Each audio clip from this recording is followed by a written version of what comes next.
Hello everyone, welcome your YouTube channel study target mission. So guys, आज मैं फिर लेके आया हूँ 1 जनवरी 2025 का करेंट अफेयर्स, जो कि आज इस वीडियो में आपको बहुत इम्पोर्टेंट आपको क्वेश्चन देखने को मिलेगा दोस्तों। तो वीडियो के लास्ट तक आप लोग बने रहिए। सबसे पहले आप लोग को बता देते हैं, नया साल के आप लोग को और आपके पूरे परिवार को हमारे ओर से हार्दिक शुभकामनाएं।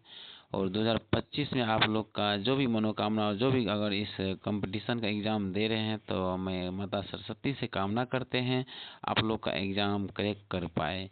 चलिए आज का पहला वीडियो और पहला क्वेश्चन देखते हैं। चलिए पहला क्वेश्चन है, हाल ही में Ken Betwa river link project का शिलान्यास किसने किया है? तो इसका आंसर है यानी कि ऑप्शन ए, यानी कि नरेंद्र मोदी जी ने किए हैं। हमारे भारत के प्रधानमंत्री जी जो हैं वो हमारे ये इसका शिलान्यास किए हैं। और इसका इम्पोर्टेंट फैक्ट देखते हैं। देखिए, प्रधानमंत्री नरेंद्र मोदी ने हाल ही में मध्य प्रदेश के खजुराहो में 49 करोड़ के केन बेतवा रिवर लिंक परियोजना का शिलान्यास किया। यह परियोजना बुंदेलखंड क्षेत्र के 13 जिलों में जल संकट को हल करने के लिए महत्वपूर्ण मानी जाती है, जिससे लगभग 65 लाख लोगों को लाभ होगा। यह परियोजना बुंदेलखंड क्षेत्र में पानी की कमी को पूरा करेगी, जो लंबे समय से सूखे और जल संकट का सामना कर रहा है। तो इसका शिलान्यास किसने किया है? तो नरेंद्र मोदी, हमारे देश के प्रधानमंत्री जी हैं, वो किए हैं। चलिए अगला क्वेश्चन है, एशियन यूथ और जूनियर वेटलिफ्टिंग चैंपियनशिप में मार्टिना देवी मेवाम ने कौन सा पदक जीता है? तो इसका आंसर है ऑप्शन नंबर बी, यानी रजत पदक जीते हैं, यानी ऑप्शन नंबर बी। चलिए इसका इम्पोर्टेंट फैक्ट देखते हैं। भारत की 18 वर्षीय भारोत्तोलक मार्टिना देवी मेवाम में एशिया यूथ और जूनियर वेटलिफ्टिंग चैंपियनशिप में रजत पदक जीता। उन्होंने महिलाओं की 87 प्लस किलोग्राम श्रेणी में कुल 225 किलोग्राम वजन उठाया, जिसमें स्नेच में 96 किलोग्राम और क्लीन एंड जर्क में 129 किलोग्राम शामिल थे। मार्टिना ने इस प्रतियोगिता में स्नेच में कांस्य पदक भी हासिल किया, जबकि क्लीन एंड जर्क में रजत पदक प्राप्त किया है। चलिए अगला क्वेश्चन है, अमिताभ चटर्जी को हाल ही में किस बैंक का नया प्रबंधक निदेशक नियुक्त किया गया है? तो इसका आंसर है ऑप्शन नंबर सी, यानी जम्मू और कश्मीर बैंक का। ठीक है, इसका इम्पोर्टेंट फैक्ट देखते हैं। भारतीय रिजर्व बैंक आरबीआई ने अमिताभ चटर्जी को जम्मू और कश्मीर बैंक यानी जे&के बैंक का नया प्रबंधक निर्देशक यानी एमडी और मुख्य कार्यकारी अधिकारी सीईओ नियुक्त करने की मंजूरी दी। उनकी नियुक्ति 30 दिसंबर 2024 से प्रभावी होगी, जो 3 साल के लिए है। अमिताभ चटर्जी का बैंकिंग क्षेत्र में 3 दशकों से अधिक का अनुभव है, यानी कि अमिताभ जो है ना चटर्जी साहब, इसको 3 साल से इसमें उसका अनुयोगदान चल रहा है। चलिए अगला क्वेश्चन है, हाल ही में राष्ट्रीय मानवाधिकार आयोग का अध्यक्ष किसे नियुक्त किया गया है? तो इसका आंसर है ऑप्शन नंबर ए, यानी कि बी रामासुब्रमण्यम को इसका नियुक्त किया गया है। इम्पोर्टेंट फैक्ट देखते हैं। सुप्रीम कोर्ट में पूर्व जज जस्टिस वी रामासुब्रमण्यम को 23 दिसंबर 2024 को राष्ट्रीय मानवाधिकार आयोग एनएचआरसी का अध्यक्ष नियुक्त किया गया। यह नियुक्ति राष्ट्रपति द्रौपदी मुर्मू द्वारा मानवाधिकार संरक्षण अधिनियम 1933 के तहत की गई है। एनएचआरसी का यह पद पिछले जून से खाली था, जब पूर्व अध्यक्ष जस्टिस अरुण मिश्रा का कार्यकाल समाप्त हुआ था। चलिए अगला क्वेश्चन है, केंद्रीय वित्त मंत्रालय में नए राजस्व सचिव के रूप में किसे नियुक्त किया गया है? तो इसका आंसर है ऑप्शन नंबर सी, यानी कि चावला जी को ये नियुक्त किया गया है। किसी अरुणीश चावला जी को ये नियुक्त किया गया है। इसका इम्पोर्टेंट फैक्ट देखते हैं। हाल ही में भारत सरकार द्वारा घोषित एक महत्वपूर्ण नौकरशाही फेरबदल के बाद अरुणीश चावला को वित्त मंत्रालय में एक नए राजस्व सचिव के रूप में नियुक्त किया गया है। चावला बिहार कैडर के 1992 बैच के एक वरिष्ठ भारतीय प्रशासनिक सेवा IAS अधिकारी है। अगला क्वेश्चन है, हाल ही में पूर्व प्रधानमंत्री अटल बिहारी वाजपेयी की प्रतिमा का अनावरण किस शहर में किया गया है? यानी हमारे अटल बिहारी वाजपेयी जी जो है उसका किस शहर में इसका प्रतिमा का अनावरण किया गया है? तो इसका आंसर हो जाएगा, यानी कहाँ किया गया है? यूपी के राजधानी लखनऊ में किए गए हैं। कहाँ पे? लखनऊ में। इंपॉर्टेंट फैक्ट देखते हैं। रक्षा मंत्री राजनाथ सिंह और उत्तर प्रदेश के मुख्यमंत्री योगी आदित्यनाथ ने 25 दिसंबर 2024 को लखनऊ के कुरिया घाट पर पूर्व प्रधानमंत्री अटल बिहारी वाजपेयी की प्रतिमा का अनावरण किया। यह कार्यक्रम वाजपेयी की जयंती के उपलक्ष्य में मनाए जाने वाले समारोह का हिस्सा था। अगला क्वेश्चन है, हाल ही में वाइल्ड ईगल को आधिकारिक तौर पर किस देश का ध्यान से क्वेश्चन देखिएगा। हाल ही में वाइल्ड ईगल को आधिकारिक तौर पर किस देश का राष्ट्रीय पक्षी घोषित किया गया है? तो इसका आंसर है, यानी इसका आंसर हो जाएगा यानी ऑप्शन नंबर डी, यानी USA का जो है ना वाइल्ड ईगल को आधिकारिक रूप से राष्ट्रीय पक्षी घोषित किया गया है। इसका इम्पोर्टेंट फैक्ट देखते हैं। 2024 यानी 24 दिसंबर 2024 को राष्ट्रपति जो बाइडेन ने वाइल्ड ईगल को आधिकारिक तौर पर संयुक्त राज्य अमेरिका के राष्ट्रीय पक्षी के रूप में नामित करने वाले एक महत्वपूर्ण कानून पर हस्ताक्षर किए। यह निर्णय लंबे समय से चली आ रही भूल को सुधारता है, क्योंकि गंजा ईगल लगभग 250 वर्षों से अमेरिकी ताकत और स्वतंत्रता का प्रतीक रहा है, लेकिन अमेरिकी कानून में इसे कभी भी राष्ट्रीय पक्षी के रूप में औपचारिक रूप से मान्यता नहीं दी गई थी। चलिए अगला क्वेश्चन है, हाल ही में चर्चा में रहा कावेरी इंजन को किस संस्था द्वारा विकसित किया गया है? तो इसका आंसर है यानी कि ऑप्शन नंबर सी, यानी कि option number C gas turbine अनुसंधान संस्थान, ये इसके लिए ये लॉन्च किया गया है। और इसका इम्पोर्टेंट फैक्ट देखते हैं। रक्षा अनुसंधान और विकास संगठन DRDO का हिस्सा भारत के gas turbine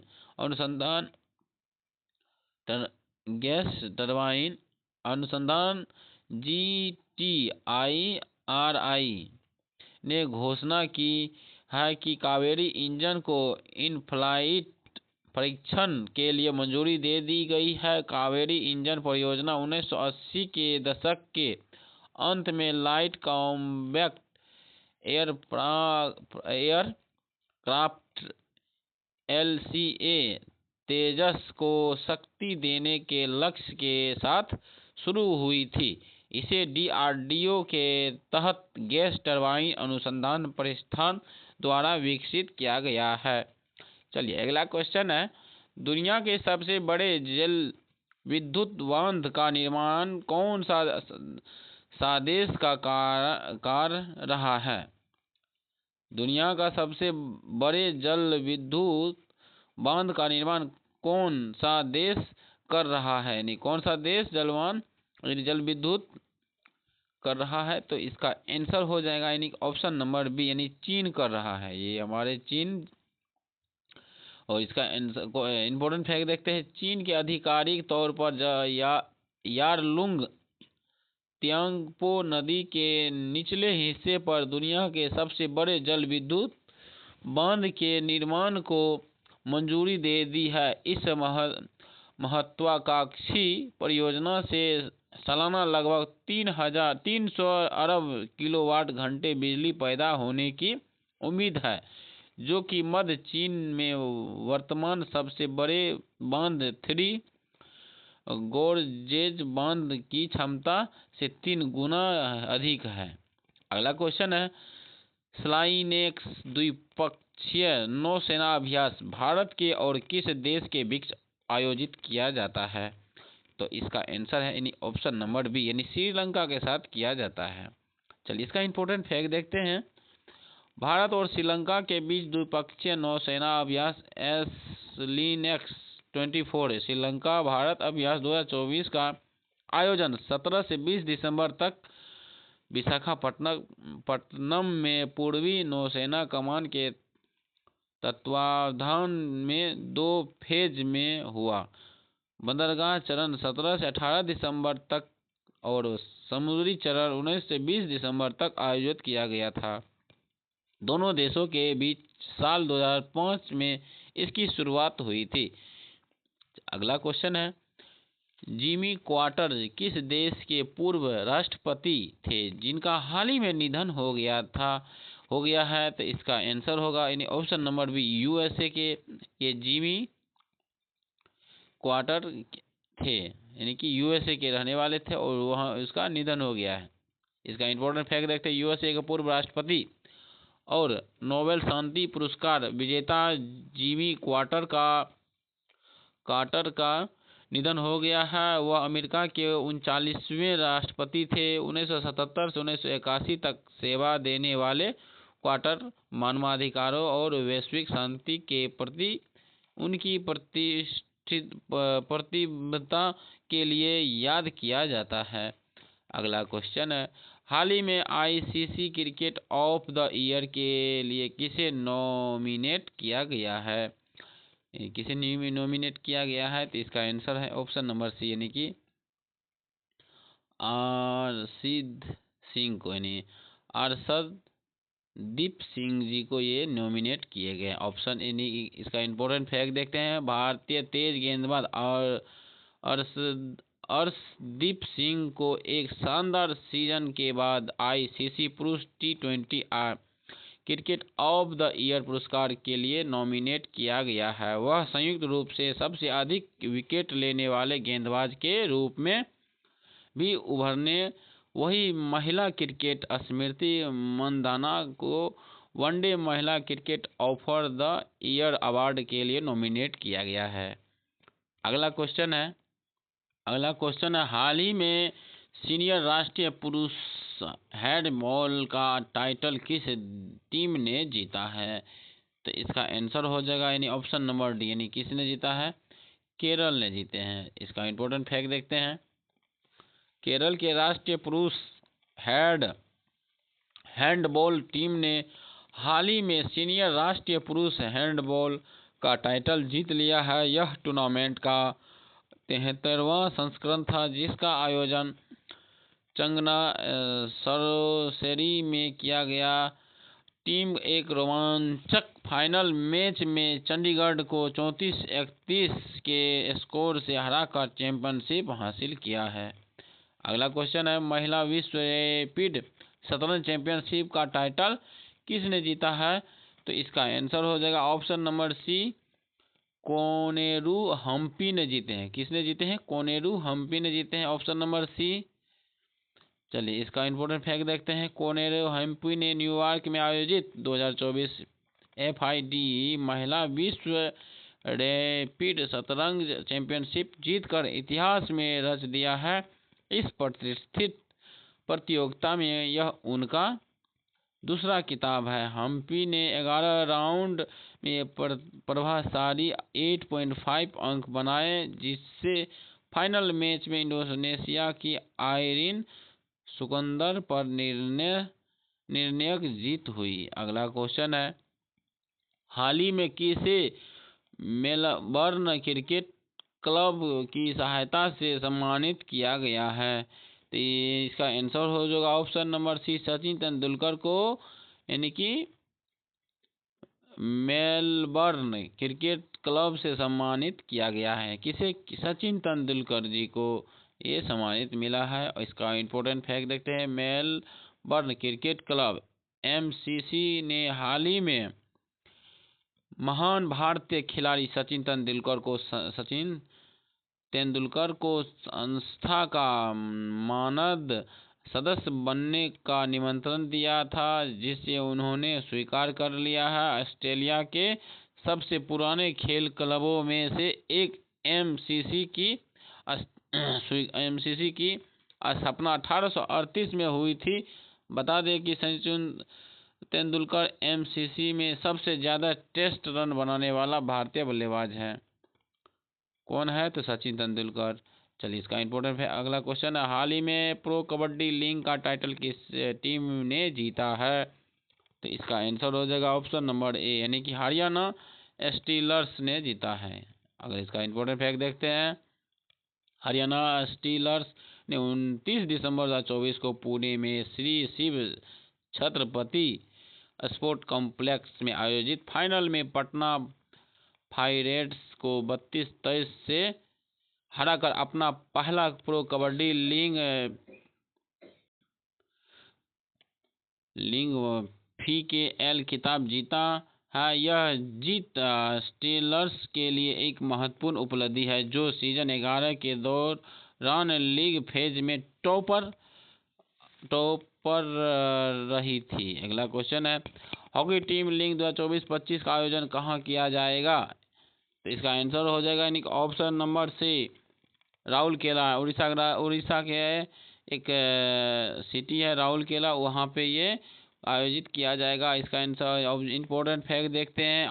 hockey India league 2024-25 28 दिसंबर 2024 को राउरकेला के बिरसा मुंडा हॉकी स्टेडियम में शुरू होने वाली है, यानी कि 28 दिसंबर को हो चुका है दोस्तों। यहाँ पे कुछ मिस्टेक है। यह 3-7 साल यानी कि यह लीग 7 साल के अंतराल के बाद टूर्नामेंट का वापसी का प्रतीक है, और इसमें पहली बार पुरुषों और महिलाओं दोनों ही प्रतियोगिता शामिल होगी।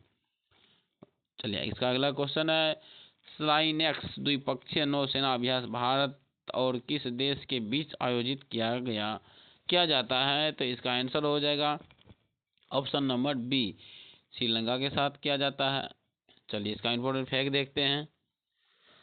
भारत और श्रीलंका के बीच द्विपक्षीय नौसेना अभ्यास स्लाइनेक्स 2024 श्रीलंका और भारत अभ्यास 2024 का आयोजन 17 से 20 दिसंबर तक विशाखापट्टनम में पूर्वी नौसेना कमान तत्वाधान में 2 फेज में हुआ। बंदरगाह चरण 17 से 18 दिसंबर तक और समुद्री चरण 19 से 20 दिसंबर तक आयोजित किया गया।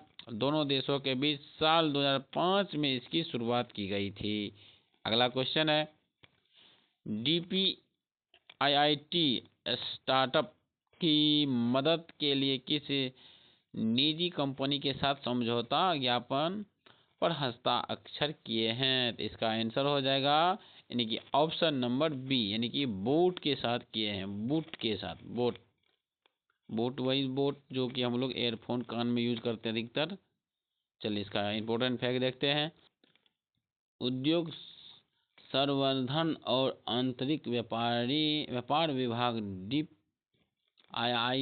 ने ऑडियो और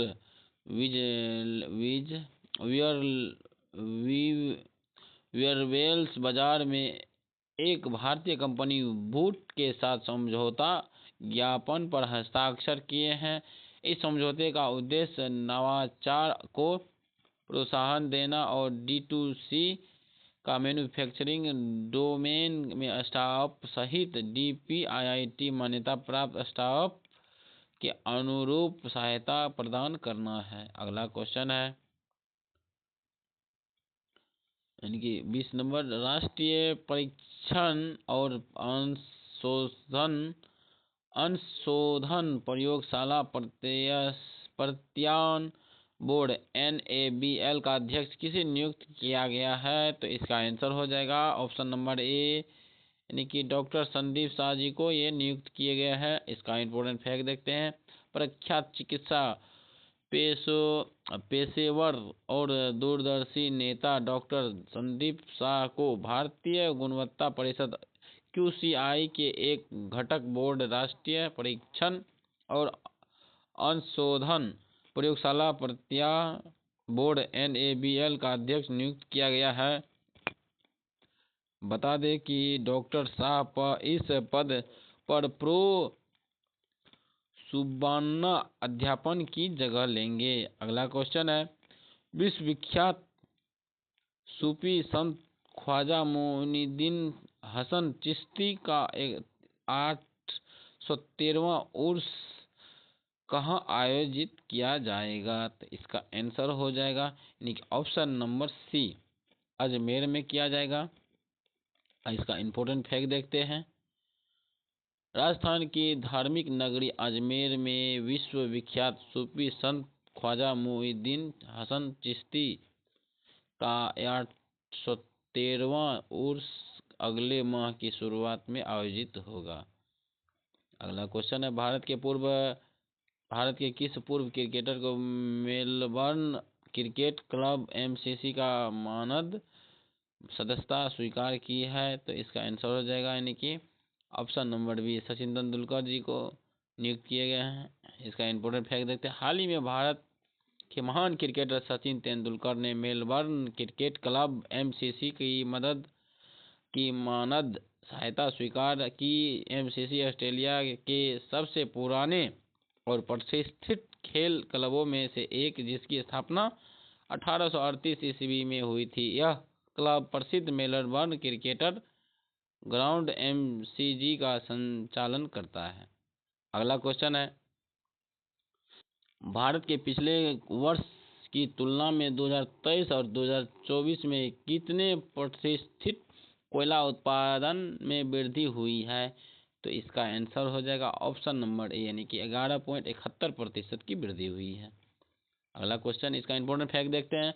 भारत में 2023-24 में अब तक का सबसे अधिक कोयला उत्पादक हुआ है और वर्ष 2023-24 में कोयला उत्पादक वर्ष 2023-24 में 893.191 मिली टन की तुलना में और 997.826 मिली टन में हुआ है, जो कि लगभग 11.71% अधिक है।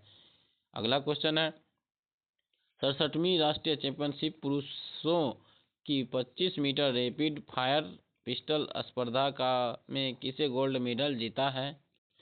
इसका आंसर हो जाएगा ऑप्शन नंबर ए यानी कि विजय वीर सिद्धू जी ने ये जीते हैं। चलिए इसका इम्पोर्टेंट फैक्ट देखते हैं। निशानेबाजी में ओलंपिक विजय वीर सिद्धू ने 67वीं राष्ट्रीय चैंपियनशिप में पुरुषों की 25 मीटर रैपिड फायर पिस्टल स्पर्धा में गोल्ड मेडल जीता है। वही इस प्रतियोगिता में गुरप्रीत सिंह ने रजत पदक और शिवम शुक्ला ने कांस्य पदक अपने नाम किया है। चलिए इसका अगला क्वेश्चन है, उत्तराखंड उच्च न्यायालय के मुख्य न्यायाधीश के रूप में किसे नियुक्त किया गया है? इसका आंसर आप लोग कमेंट में ज़रूर बताइएगा। और दोस्तों, ये नया साल का ये फर्स्ट वीडियो है और ये कैसा लगा और मेरा कंटेंट, तो अगर अच्छा लगा हो तो एक अपने दोस्त को ज़रूर शेयर कीजिएगा और फिर मिलते हैं अगले वीडियो में। तब तक के लिए आज्ञा दीजिए। जय हिंद, जय भारत, वंदे मातरम। धन्यवाद।